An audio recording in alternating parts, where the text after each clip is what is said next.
Ginny, Jer, Cena, Jean, come on up. My name is Tara, and I'm excited to moderate this panel. Our objectives today are just to give you guys a real life insight into what it's like to love and to raise an individual with an FASD. We will share the highs and lows. There's definitely a difference between textbook understanding of an FASD and what you're told or taught at conferences or in college or in your professions versus what it really looks like on a day-to-day basis at home. And so we will be sharing those highs and lows. We will be sharing what it looks like to use brain-first parenting and how you can find success for not just those with an FASD, but siblings and other family members that live in the same home. And then finally, we hope just to inspire you to see what individuals with an FASD teach us every day and how they inspire us to be better people and what they've taught us. So I am grateful for the parents and for their willingness to share their hearts and their experiences today. As a mom of a daughter with an FASD, I will just start by saying that raising a child with an FASD is really hard. And a lot of what you don't see is because it happens behind closed doors, and these kids hold it together until they get home, and then the parents deal with all the trials and all of the struggles and all of the overwhelm that these kids are feeling. And so I hope this will give you, as we share our stories, you guys a better insight as to what it really looks like and where you can step in and support families that need the support. So just to start really quick, Jenny, we'll start down at your end. If you guys would just introduce yourselves, your families quickly, and how you became part of the FASD world. Okay. Again, my name is Ginny Wright. And my husband and I have 8 children. We have 2 daughters with fetal alcohol spectrum disorders, one diagnosed with fetal alcohol syndrome and the other with alcohol-related neurodevelopmental disorder. One thing is that I think maybe you guys will know what I'm talking about. We are those neighbors. We are the neighbors that make the most noise, that the police come to, that the ambulance comes to. We're those neighbors. And we provide a lot of entertainment and viral videos for all of our neighbors. My name is Gene. I agree with her. We're those neighbors. And the question is asked, since you've had those children, would you do it again if you had the opportunity? And the answer is yes, positive. I definitely would. My name is Jeremy Daniel. I'm Tara's husband. And we have a daughter who just turned 18 years old last week, or 2 weeks ago, who has an FASD. We adopted her at birth. We were there in the room when she entered the world. And it's been a beautiful experience. It's been a very challenging experience. It's changed us in so many ways. It's made me a much better person, a more compassionate person, a more understanding person, a much more aware person. And it has been very, very challenging to navigate all of the systems that exist with education and healthcare and all of the things. It's a place where I don't necessarily feel that we're very understood typically, so I'm grateful to have the opportunity to comment here on this panel. Aloha. I'm Sina Pili. My husband is actually in the back. His name is Davis Pili, and we have 5 children. All of our children are adopted, so it's unique. And our oldest, he has fetal alcohol spectrum disorders. And as I'm talking about it, he's 11. It's been a journey, and because he's our oldest, I think we all live the lifestyle of FASD in our home, including our younger children. And he was diagnosed, we had him since he was 5 weeks, but our family was there in the birth room, but we flew him over at 5 weeks, and I remember just being so excited to be a first-time mom that you don't see the signs, and we totally didn't even look at birth records. But when I look back at everything, you know, the pictures when I first got him, you could see it in his body. And so that's been the start of our journey and our involvement with FASD. And so I look forward to sharing more. And I'm so grateful that you guys are here to learn about it because it's very hard. especially when you're trying to work with people that don't know FASD, and you have to like relive the first experiences all over, and how traumatizing it can be to go over and over everything. I'll stop there because I can continue. Okay, thanks you guys. I would like you to walk us through a typical day with, okay, let me just say there is no typical day, but a typical day with your child who has an FASD and how that compares to children who are also neurotypical, and what the difference is on a day-to-day basis, just so to give these guys an idea of what it looks like day in and day out. So for us, routines are very important. So because he is our oldest, our children under him, they live that lifestyle. So every day we wake up like the same time, and it would be hard before for him to even go to sleep, where he would stay up till like 1 o'clock in the morning. And our son, to help him to go to sleep, he would run laps ever since he was little. And when I'm saying laps, I'm talking like 20, 50, 100 laps. And we put him into his room, and we just tried to like set the boundary. So if you was to go outside of our window and watch him, he would just be going in circles. And that when he was ready, then he would go to sleep. So because of that, it was very hard for him to get up in the morning, and it would be a struggle because, you know, school starts at 8 o'clock in the morning, and our life just does not allow us to do that. I'm going to say this, early intervention works. So now he is able to get up on a regular time, but we have a lot of sensory stuff in his room to help him feel calm so that he can go to sleep. So we have an air diffuser with like essential oils. He's the only one in our house that has air conditioning to help him calm down, especially when he's coming off of school. You know, he just needs these things to calm down. We have these nice glowing lights inside of our room. And so when you look at our other kids, they don't have that. And so for our younger kids, they may look at it as, why does he get air conditioning? Why does he get these lights? But it's all these sensory things that he needs to help him to calm down. And so when he wakes up in the morning, we're on a routine. Every morning we have to sit down as a family, and we literally go over, you're going to go to school, you're going to eat breakfast. And then at school, because we've gotten the school on track, when he comes home, when you come home, you have your snack at this time. You do your chores at this time. We have to go down every single day with time and with what they're going to do. So even when we explain it in the morning, we're sending messages on the Alexa. It's 3 o'clock, it's time to do your chores, because if we don't, or if we're not posting it on top of our fridge, like the schedule, he forgets a lot, and he needs those constant reminders. Such things as getting dressed. When you look at him and compare to our other children, they can put their belt on, they can tie their shoes, and he'll come out with his belt in the back, and he doesn't see anything wrong with it. The belt will be all twisted, and so we have to untwist the belt, redo it.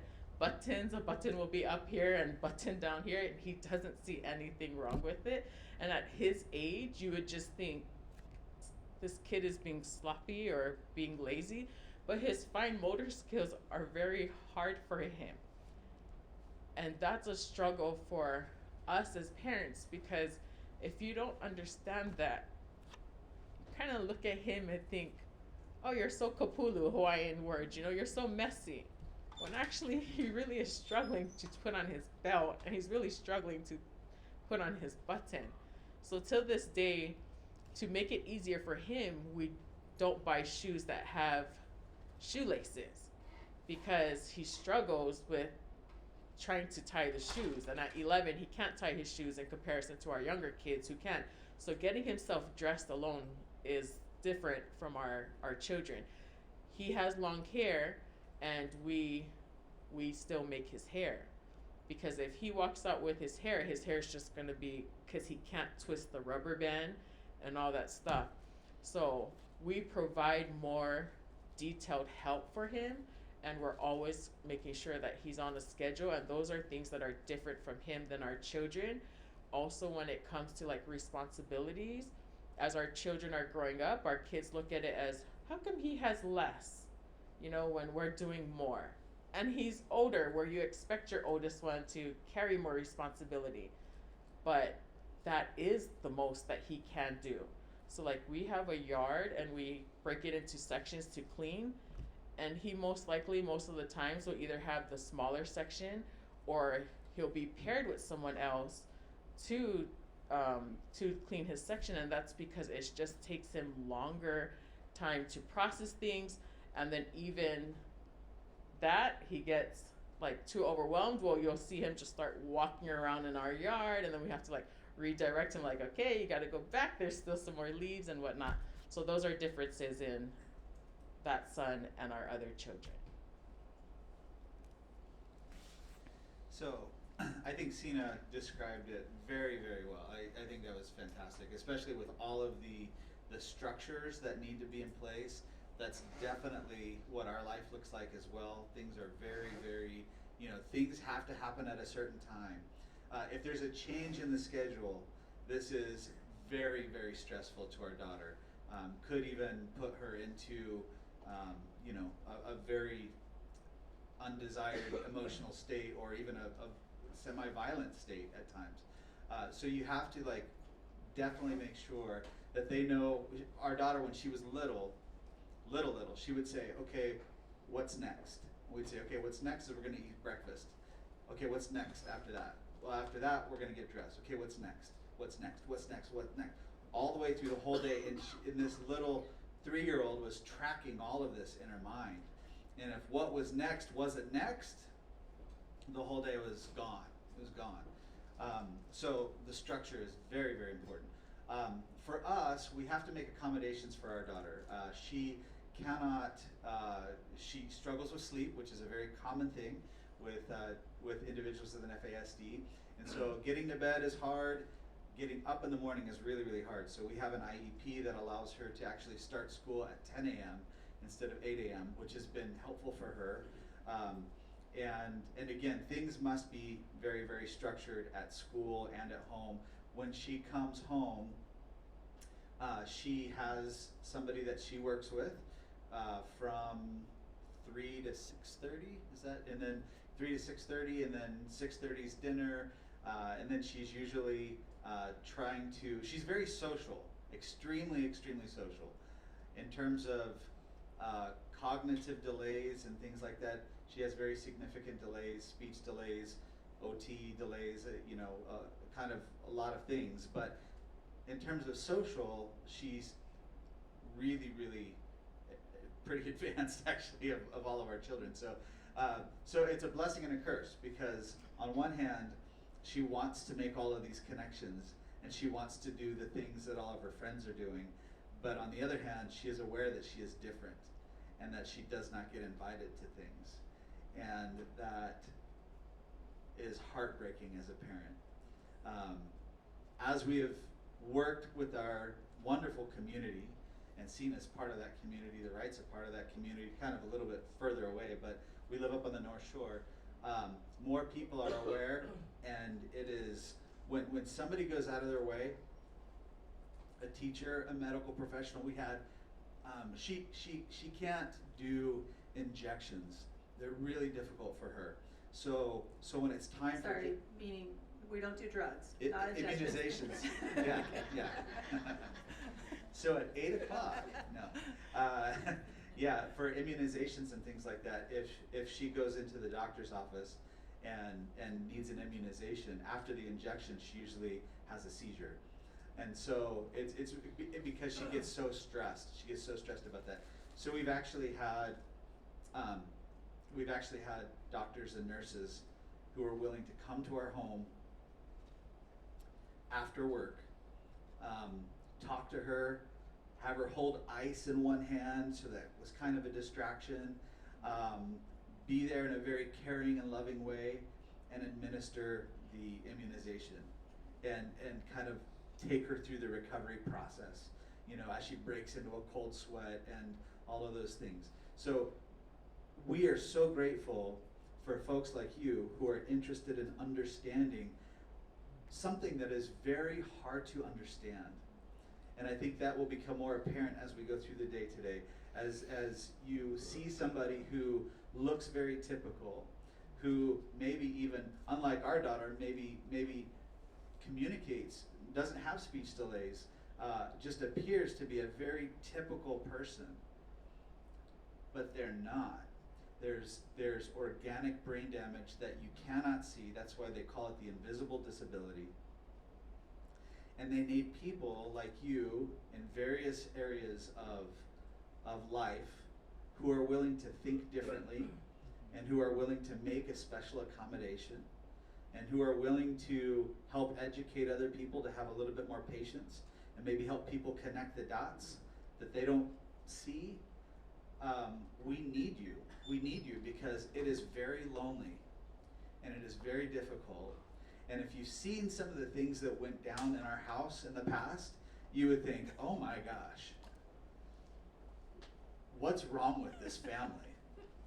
Like, this is like, you could put us on the craziest reality TV show you've ever seen. We'd get tremendous ratings. People would love it. But they would be like, those people are crazy. You know, or those people have had some things happen. The Wrights could tell you more stories than me probably, but that's what happens behind closed doors. And we need a community of people who care and are willing to do, who are willing to think a little differently. I think it was wonderfully said. As far as daily activities, it's always redirect, redirect, redirect. Each and every day is a new day. Redirect. I'll give you an example. Our daughter, Michelle, had a phone. And as kids, you know, she's 26, that's right. But she found these sites that she shouldn't have been going on, but she was going on. And Mom found out about it. She's much more technically savvy than I am. So she took the phone away. And of course Michelle was very repentant, and she said, I'll never do it again. So the phone came back to her. And impulse control out the window. She went back to the sites. And so Mom took the phone away again. And she said, please just give me one more chance. So give him another chance. And of course, she went back on the sites. And she was doing things that she shouldn't have been doing. And so Mom said, I got to take the phone away from you. And she's going, give me one more chance. Just give me one more chance. Mom says, no. She said, give me one more chance. Please, please, just give me one more chance. Mom says, no. She said, Mom, okay. Just give me 8 more chances. 8 more chances.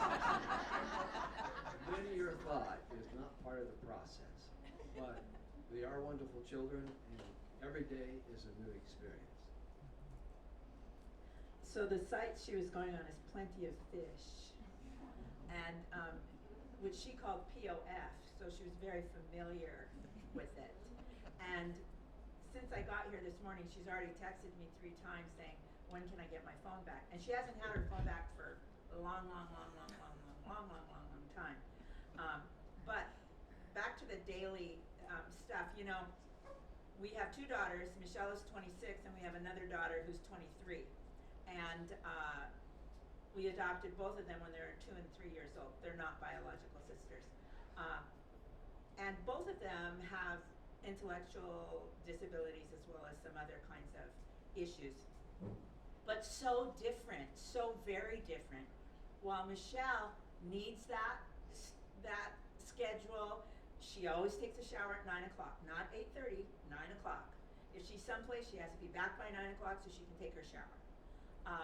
Hannah is exactly the opposite. Schedules, routines really don't mean that much to her. I wake her up every day at 5 a.m. because it takes her about 2.5 hours to get up, take a shower, and be ready for the handy van to pick her up every morning. So she's much slower to react, but routines, a change in routine does not really bother her at all, where her older sister, Michelle, it does. Like I said, we have a lot of children, and all of our other children, except one, have other kinds of disabilities, some quite serious medical issues. So it's kind of hard for me to say that our family is influenced mostly by FASD and impact and its impact in our family, because I think that the whole conglomeration kind of makes us who we are. I think the thing, as I look at my children who had medical issues, I have an older son, autism spectrum, and these girls, and we have another boy with PTSD. When I look at all of that, I think I can without a doubt say that the one that makes us feel most isolated is fetal alcohol spectrum disorders. We have a wonderful church community, neighborhood community. However, there's just one family that I know that can take our daughter Hannah if we need to do something or we need to go somewhere and she can't go. One family. And I have a large extended family. It's interesting because our extended family will say, you know, if something happens to you, we'll take Michelle.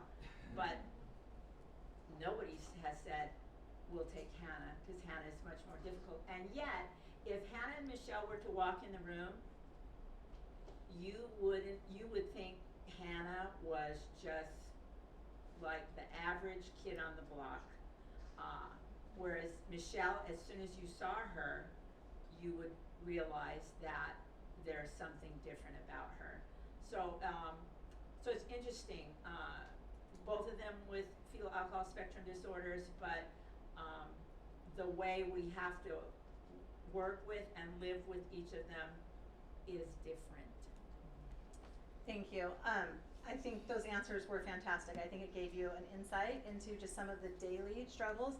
When Sina, when you were sharing, you know, just about getting dressed, I think a lot of times we think, well, that's not part of something that would affect your everyday, right? Like your kids get dressed, you get out the door. But when one of your children can't even put on a belt the right way, and that holds up the entire family, it becomes a huge thing day in and day out, because also you want them to be able to feel good about getting ready themselves, right? So as a parent, you have the struggle of, okay, where do I step in and do it for them versus where do I let them continue to try, but then it means the whole family's going to be 20 minutes late for school because I'm helping them find success in putting, you know, their shoes on or their belt on. A couple of examples I wanted to point out. One of the things that is extremely important with raising a child with an FASD is using brain-first parenting. And that basically just means keeping their disability at the forefront, that you are not going easier on them, but you are accommodating them to where they can find success, right? So we hear about getting shoes that don't have shoelaces. Okay, that is like a lot of times when you're in the thick of it, that is not something a parent will think about. So when you're working with these families to say, okay, tying shoes is going to take her 20 minutes and she's going to be so frustrated by the end. What if we work on shoes, you know, that don't have shoelaces or slippers, whatever it is. I know with Briar, our kids have chores that they do every week, and Briar's stays the same every week. So she is always in charge of the family room. My other kids, they rotate through dining room, kitchen, bathrooms, but Briar's is always the same. And that's not because, well, I tell her she's my favorite, but it's not because we love her more. It's not because we want to be easier on her. It's because she then knows every day what is expected. Okay, if you tell them if it changes every week, it's way too overwhelming. They need to know what they can rely on and what they can expect. Jean and Jenny talked on structure and stability. Those are so crucial. And one thing that Jenny mentioned was that structure does not, or schedule does not matter to Hannah, but does matter to Michelle. So keep in mind when you're working with individuals who have an FASD, what works for one is not always going to work for the other, right? It's not always going to be something that can be transferred across the board. I want to know, and we have to answer this one quickly, so quick answers on how you help your other children understand why you parent the way you do, why things are different for your son than they are for the other kids. You know, why things are different for your girls than they are for the other kids, and how that benefits. Like, how does that raise awareness and compassion in your other children, or is it a struggle and do they not quite understand it yet? So just really quickly, because we have a number of children with different disabilities, everyone is kind of different. The way we parent every single one of them is kind of different. So I don't think it's been an issue in our family. They all have their challenges, and it's just as it comes up, we deal with it and go from there. So, I have a little dad speech that I give on this. I swore I'd never give those speeches, but I do. But we talk about the difference between what is fair and what is equal. And that fair and equal are not the same thing. And that takes a long time, especially when you're working with a 3-year-old, to understand fair and equal. That's different than when somebody is 20, right? So it just takes a little bit of time, but I think that's one of my soapbox speeches anyway. So this is hard to answer quickly because we are not at that level yet.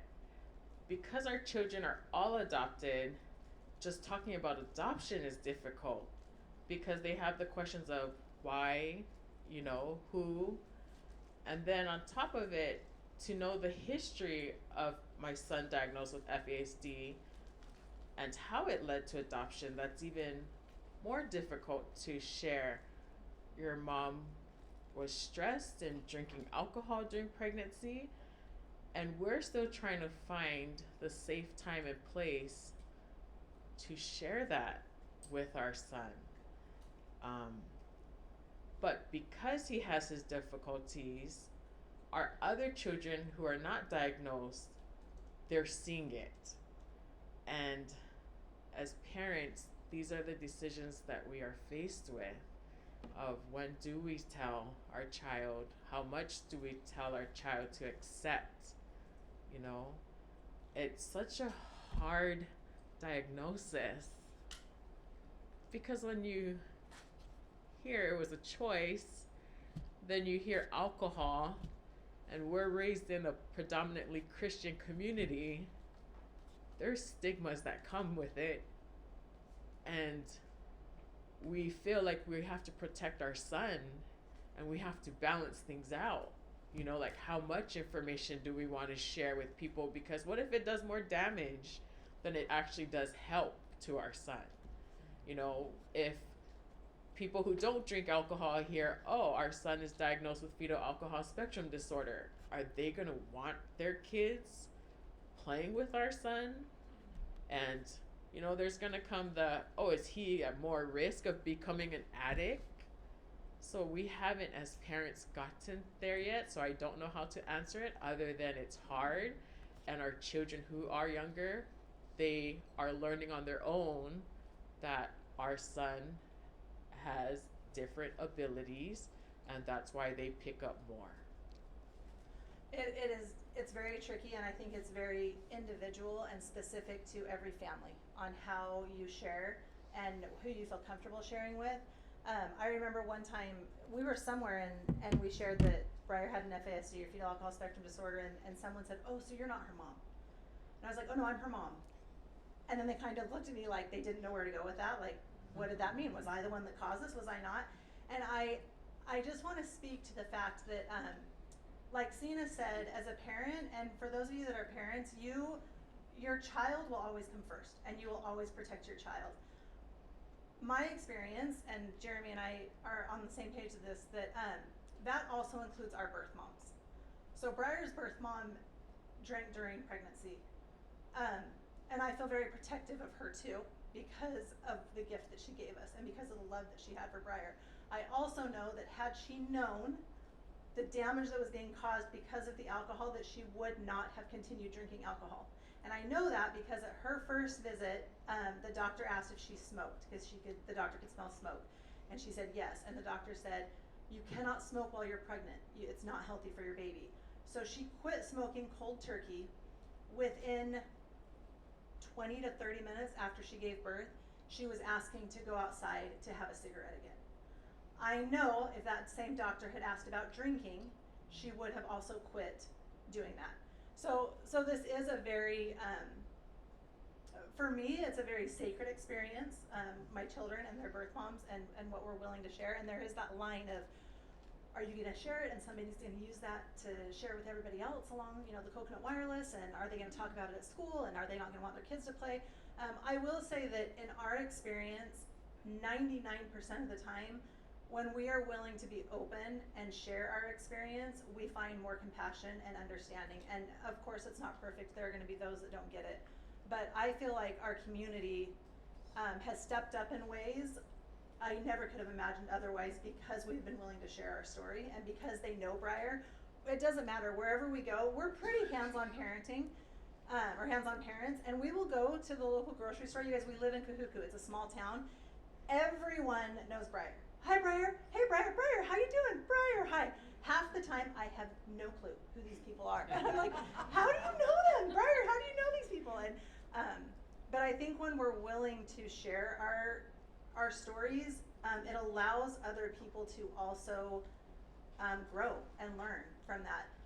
In our experience, we've just shared from birth their stories of adoption, so it was never something different, along with, yeah, we call our birth moms, they're angels. Your angel drank alcohol, she didn't know it was hurting you, but that just means that you're extra awesome, and these things are harder for you, but these things are easier for you. And that's what's worked for our family, and I strongly feel there's no one right way to do that. I think that's very unique to each family. The next question I want to ask you guys is, what is one challenge that people from the outside typically would have no idea that families face on a day-to-day basis when raising a child with an FASD?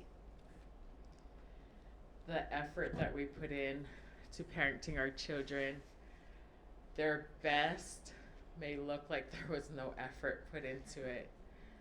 My son, so he doesn't study when he comes home, which is another thing that's different from my other children. My other children come home, they know, take a break, then you guys do your work, your homework. Because school just has so much overload of information, if I have him come study right after, we're going to have the problems, the behavior problems. So he doesn't do his homework till like 8 o'clock at night, because he gets to just relax. He deserves it, and I will say that.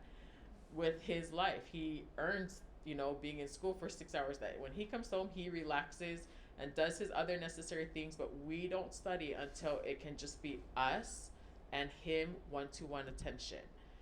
And writing what you would think is one paragraph that my other kids can do in like 10 minutes or less, it can take him up to 2 hours. And we get frustrated as parents because we're trying to help him process, because his thinking is very short and brief. So when you're asking for one sentence, like let's say the cat walked down the street and went up the tree, his one sentence is the cat.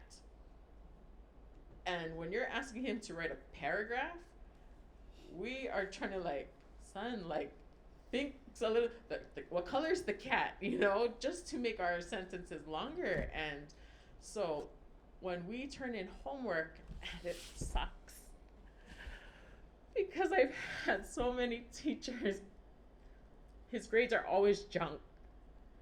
And it's like, it took us 2 hours to write that paragraph.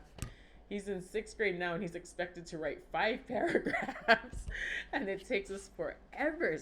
And so it looks like there's no effort, but there is so much effort, you know, going on to do what he produces. That's something that I wish people could understand and see that they don't see. They just see what is given, and they don't understand what has taken to produce that. I'm going to jump in real quick because I think that was so good, and something that I feel like we see every day is knowing that for one child to write a paragraph is the same amount of work that it takes for another child to write one word. And that is reality.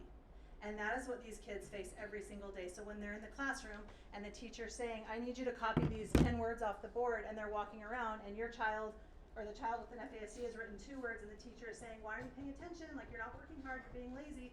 And then we start already helping these kids, or teaching these kids that, well, they're not good enough as their, you know, the neighbor next to them, and they can't keep up, so they must be dumb. These kids, this is what I know. They know a lot. and they are very perceptive as to how other people see them and feel towards them.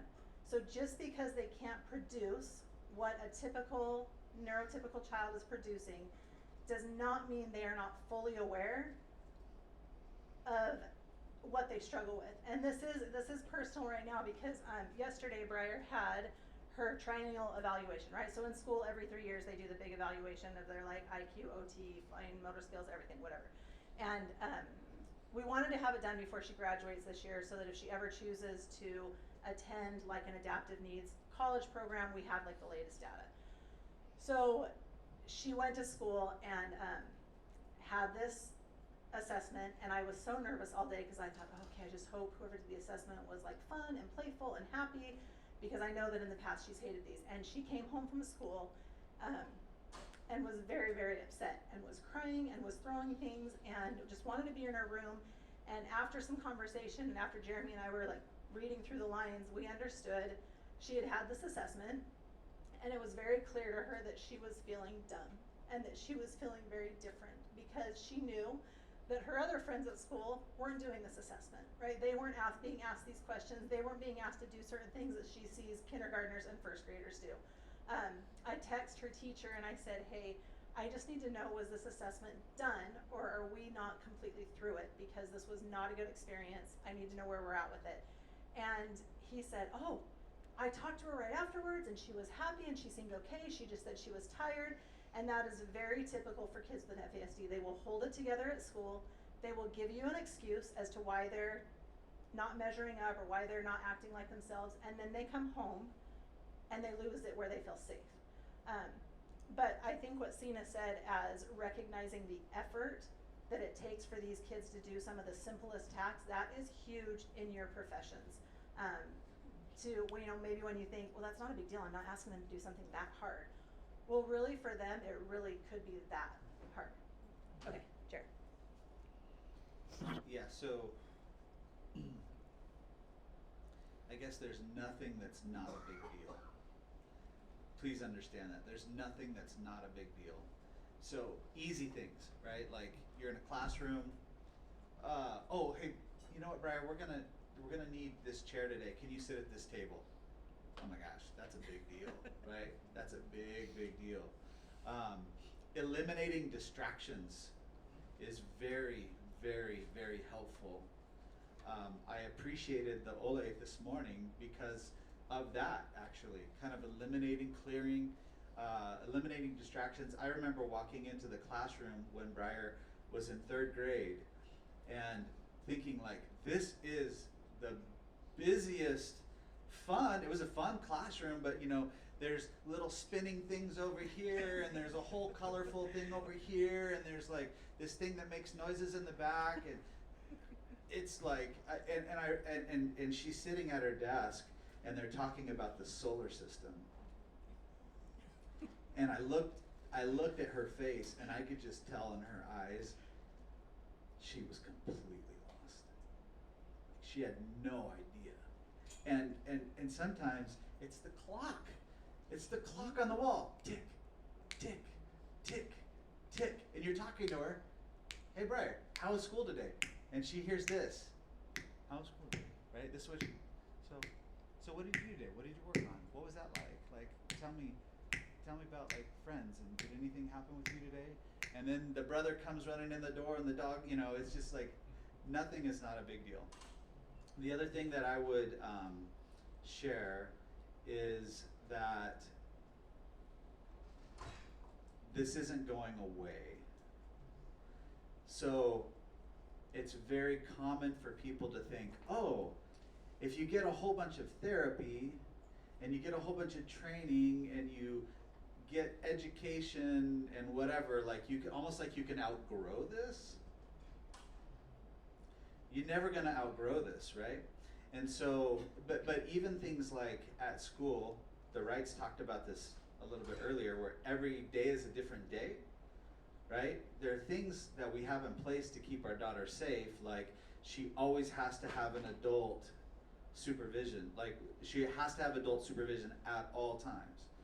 And so at the beginning of the school year, it's very common for the adult supervision to be there. And then they see that Briar's doing pretty well. oh yeah, she, you know, it looks like she has friends, it looks like she knows where to go for class, whatever, and so, you know what, she's doing great now, I'm just gonna let her do her thing, and I'm not gonna be on it as the adult supervisor. That's when everything falls apart. Because you have to have eyes on them, right? Because the next day is a different day than the day before, and so something happens and they make an impulsive decision or something, and then they might even end up in trouble. There was a kid, I remember when she was in grade school, she was sitting at the lunch table, and the adults were like, "Oh yeah, she's doing great. We can give her some more leeway." Right, and that's it's like we're rewarding her great behavior with space and leeway and freedom. Well, you're actually setting her up for a fall. So she's at the table, and some girl's being mean to her and kicking her under the table, so nobody can see, right? And she reacts, and I can't remember what she did. She like shoved the girl or something like that. Well, who got in trouble? It was our daughter, right? And so, because nobody saw what happened, because she didn't have the supervision, and it was like this whole thing. So just remember, it's not gonna go away. It doesn't change. Don't change the structure because it seems like everything is good, and that there's nothing really that's not a big deal. If you sit at her chair where she normally sits at the kitchen, at the dining room table or whatever, that can be a big deal, right? You gotta just keep those things in mind. Some of the things that might be obvious to the parents or people in the house, that's not quite as obvious to the people outside or in the community is, well, I'll give you an example. We had our child, Michelle, we got a call from the state to go if we were interested in possibly fostering a 3-year-old. So we went down there, and they set up a meeting at a park. And this little 3-year-old girl, as soon as she sees us, she starts approaching us with hands extended and a big smile on her face. And I thought, my goodness, this is the most friendly child I've ever met. But the point was that she acted that way to everybody. And let's face it, there's some real predators out there.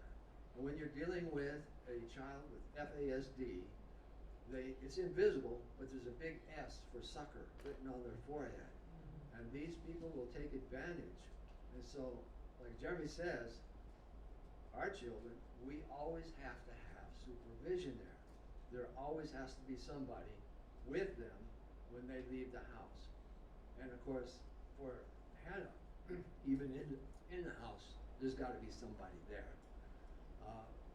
With Michelle, there is no such thing as stranger danger. If you came to our house today, she would smile at you, she would approach you, and she would ask, do you have a dog? Do you have a pool? And if you answered in the affirmative to either one, she would insist on going home with you without hesitation. So I think it's time for the Wrights to get a dog and a pool. We will accept donations afterwards on Michelle's behalf. Change the environment. Yeah. Brain first parenting. There you go. I wanted to say one thing about the homework thing. When Sina was talking about the homework thing, from the time my girls were starting in elementary school, there was no homework, and we would just have that in the IEP that we didn't do homework. And part of that was because the stress of the day was so real for them that to come home and do homework was just gonna make everybody miserable. So that was like a wonderful thing that happened in our lives, that we didn't do homework. I think that the one thing as we look at what do people might not know as they look at our family, is that I'm a pretty strong advocate and have been for all of my children, but I think that the thing that people don't know is that I'm looking around the room, and some of you I might have been in meetings with and might have been a little too strong. I'm very sorry if that's the case, but I think that the thing that I would want people to know is that our children face so many injustices. Injustice from other people, injustice from the institutions and agencies that are there to serve them, injustices because people don't understand their disability or are not willing to learn about their disability. I think that's the number one thing. And as our girls have moved from an educational system into, you know, an adult system, then that has become even more apparent. I think that there are some safeguards for kids in school because of law that don't exist as they become adults. So I think that continuing to fight, because we're old and we've been at this a long time, it never ends.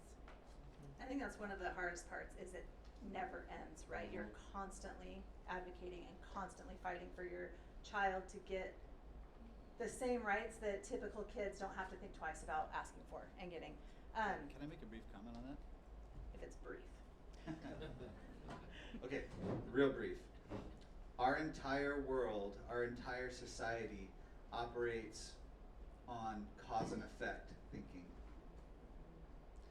All of the systems that we live in and operate on cause and effect thinking, and we as human beings assume that we all understand cause and effect.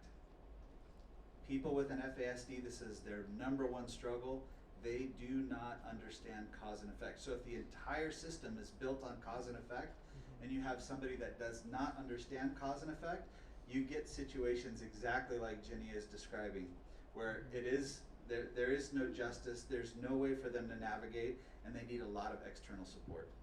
Is that brief enough? That was Is good, and Okay. amen, yes. A big part with that too is, I think, like, consequences. When I think about in school, you know, if a child doesn't turn their homework in, or if they, and I will ditto, Cena, homework no more. Like, put it in the IEP. Jenny gave me that idea. Briar's never had homework. And I remember in one meeting, the teacher was saying, well, it's only like 5 minutes. She would just need to do 5 minutes a day. And I said, if you are willing to come to our house and recognize that it takes 3 hours for her to do the 5 minutes, we can take it out of the IEP. And they kept it in there, and we've never had a problem since. But no homework. Just take that out now for all of you. Anyone with the DOE that's here, bless those parents. No more homework. I just wanted to add, consequences with an individual with an FASD have to be immediate, and they have to be tied to whatever the action was. So with our neurotypical kids, if they break a family rule, or if they are disrespectful, or if they, whatever it is, it can be, well, you just lost your phone for the rest of the day, or, oh, you're not going to the party this weekend. So if it's on a Tuesday, but they lose privileges for the weekend, right? That works for our neurotypical kids. If we are to tell Briar, because of something she did on Tuesday, that she now does not get to go to the football game on Saturday, that has no correlation. Like, why am I not going to a football game this weekend when I did something on Tuesday? Which, by the way, by Tuesday night or Wednesday morning, she can't even remember what it was that she did on Tuesday that she's in trouble for.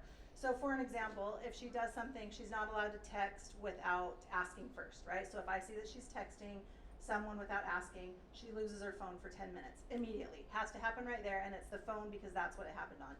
If she's being mean and yelling or saying rude things, oh, I'm sorry, you can't talk to me for the next 10 minutes. Or if you do talk to me, I'm not responding. And then you go 10 minutes, and then you're over it.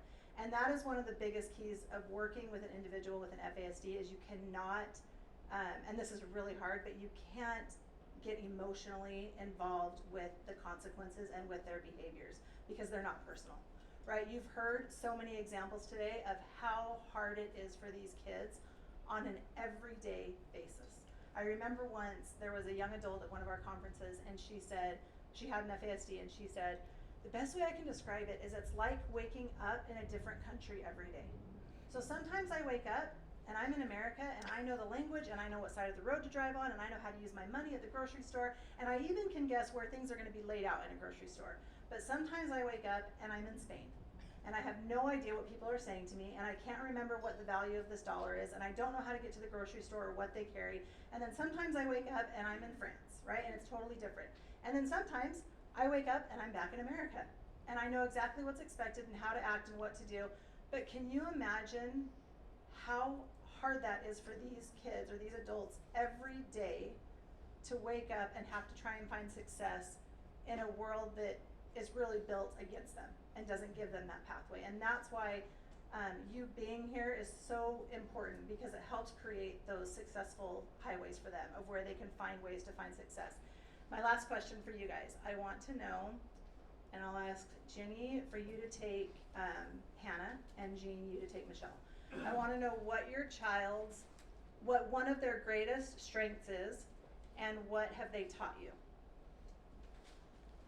Well, it's easy for me to recognize Hannah's greatest strength, and that is she is so forgiving. Whether someone's been mean to her, whether I've been short with her or impatient with her, she is so forgiving, immediately forgiving. So that's an easy one.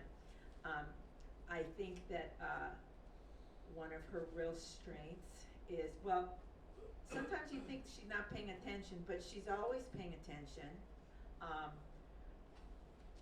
And sometimes she can be quite brilliant. We were having this discussion in our family once about who is the most famous person that has a Hawai'i connection.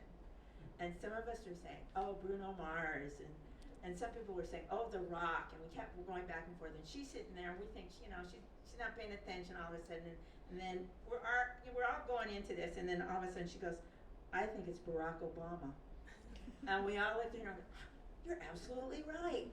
And I think that sometimes because they fail in school, because they don't have a lot of friends, we think that, they really don't know what's going on, they're really out of it. But then these moments of absolute brilliance and these moments of absolute kindness come through.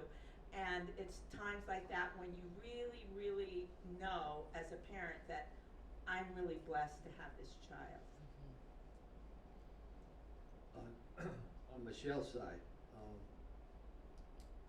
she never ceases to amaze me. She also is very forgiving.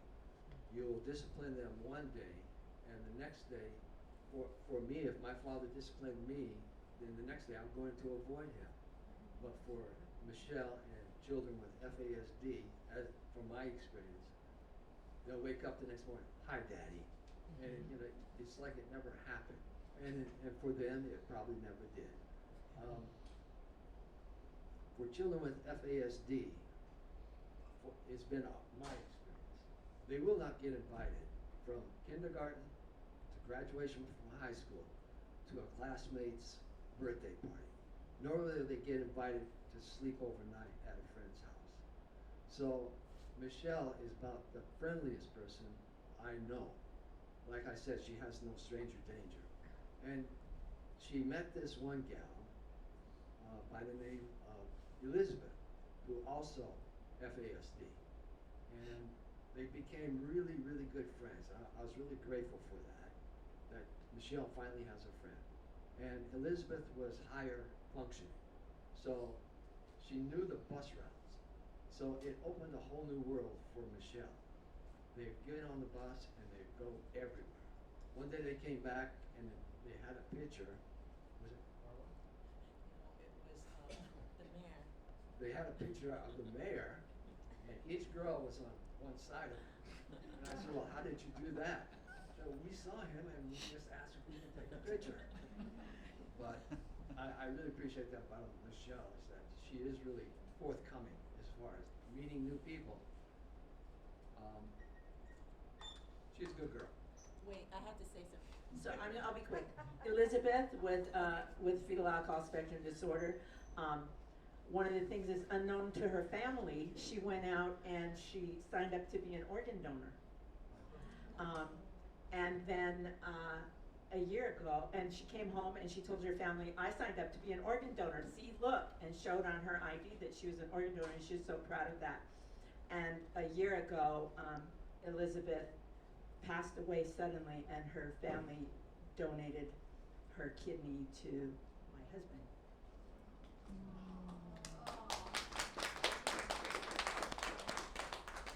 I was hoping you would add that part in, so thanks, Jenny. How do you follow that? That was beautiful. That was a beautiful experience. I would say Briar, I think her greatest strength, very similar to Michelle, is that she loves and cares about all people.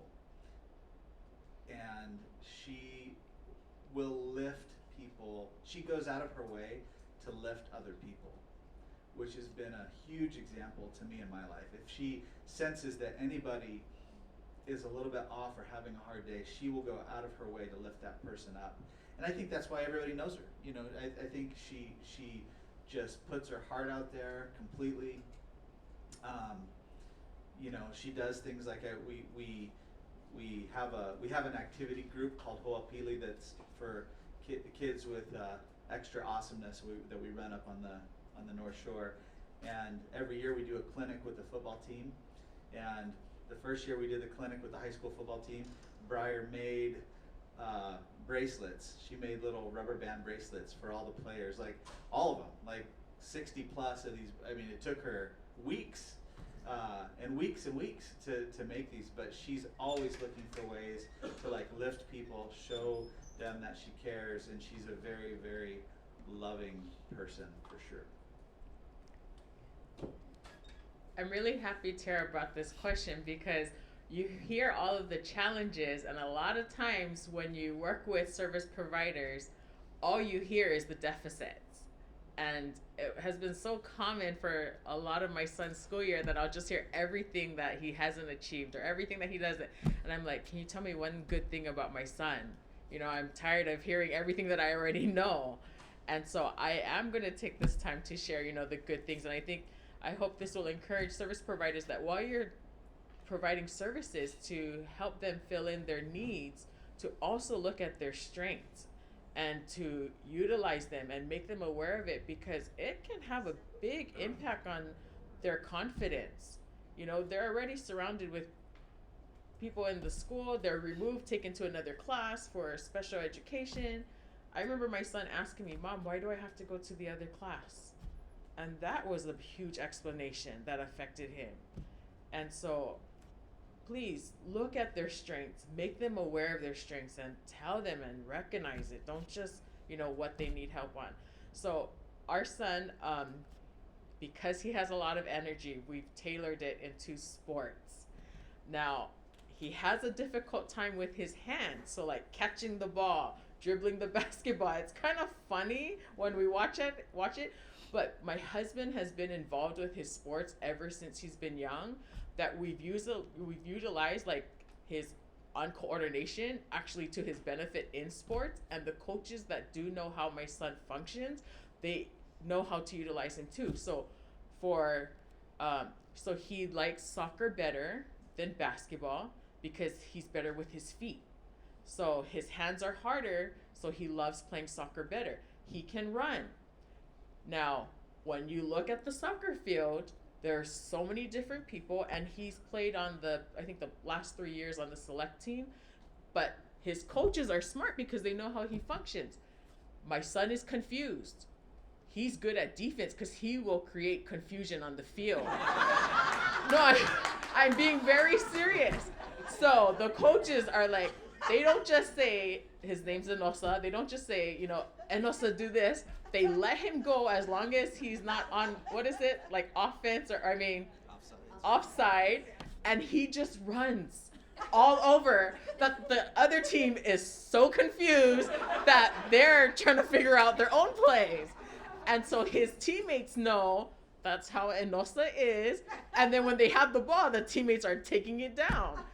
Even when it comes to basketball, we have this one coach, and we just love him because they know how he works.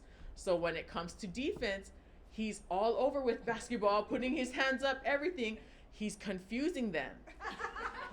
But when you give him the ball, then he's like dribbling and, you know. So he has good defense. So we found ways to use, you know, like his coordination, his confusion, and tailored it the best way we can possible for him to function in a better way through sports.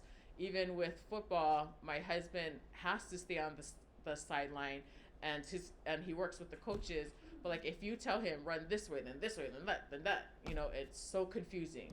So we'll just be like, Enosa, once you get the ball, see that goal over there, just run. You know, you just keep running. And so that's his mind is, it's not going to be, I'm going to go dun, dun, dun, dun, dun, because there's all these, it's, I got to get there. So he'll just start running. So we've learned to tailor that, you know, and prioritize it truly for him. We know he's going to struggle in school. So you know what? We're going to use what he's good at, and we're going to build and prioritize on that to help him. Thank you. Okay, we are out of time. I had a question about touching on confabulation. I'm going to let our afternoon presenters touch on that, or we'll come back to that question later today. Ann, is that good? Throughout?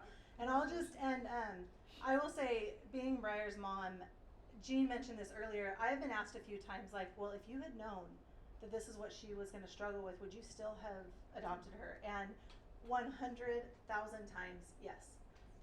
There is no question that she was always meant to be our daughter. She just had to come in another way.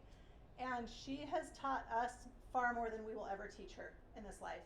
And I think the biggest thing she's taught me, she's just taught me more of everything. How to be more compassionate, more loving, more fun, more patient, more structured, more aware, more willing to put yourself out there. We were recently somewhere, and it was like at a registration table, and there was another teenage girl who was there by herself, and there was something messed up with her registration, and they were asking her for more money, and she was getting like overwhelmed, and she was getting emotional, and neurotypical teenager getting emotional. And we were all kind of watching this girl, and I could tell there were a couple of other moms thinking like, oh, should we step in and like just say we'll pay for this and we'll take care of it? But we were kind of holding back and waiting. And Briar just walked up and wrapped her arms around this girl. She didn't know her. She'd never met her. And she said, it's okay. It's going to be okay. And I just remember everyone around us looking at her and thinking, we wish that we had had the courage to walk up to this stranger and give her a hug when she clearly just needed a hug, to know that she wasn't alone. And that's what these kids do best, is they love others and they love life, and they're willing to live it and face things that are really hard every single day. So huge thank you to our parents for this panel today, and we hope that we gave you guys some insight into what it's like to raise a child with an FASD, to love someone with an FASD, and inspire you to, you know, go back out into your personal lives and into your professional lives and see where you can apply some of the ideas that we've shared to make a difference in someone else's life. Thank you.